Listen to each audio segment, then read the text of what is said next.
আসসালামু আলাইকুম বন্ধুরা, এখন আমি লাচ্ছি বানাবো। চলুন দেখি। এই যে দেখতে পাচ্ছেন ব্লেন্ডার মেশিনের মধ্যে পুদিনা পাতা দিলাম। পুদিনা পাতাগুলো ব্লেন্ডার করব। পুদিনা পাতার সাথে এই যে টক দই দিলাম একটু, দিয়ে আবার একটু ব্লেন্ডার করে পাতাগুলোকে একদম মিহিন করব। এই যে ব্লেন্ডার করা শেষ। এই যে দেখতে পাচ্ছেন এখানে হলো টক দই। এই টক দইয়ের মধ্যে পুদিনা পাতার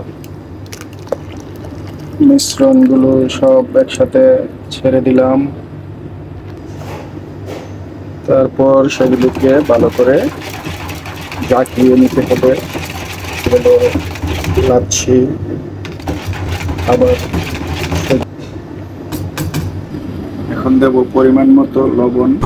এই যে প্রায় 2 লিটার লাচ্ছি তৈরি করতে মনে করেন যে আপনার এই যে 1 চামচ লবণটা দিয়ে তারপর ভালো করে একটু নাড়িয়ে জাকিয়ে নিতে হবে। বাস, শেষ হয়ে গেল লাচ্ছি।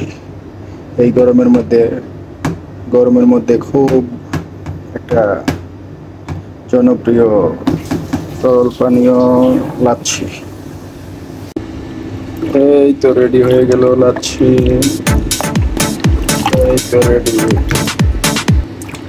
এই তো আমার লাচ্ছি রেডি হয়ে গেছে।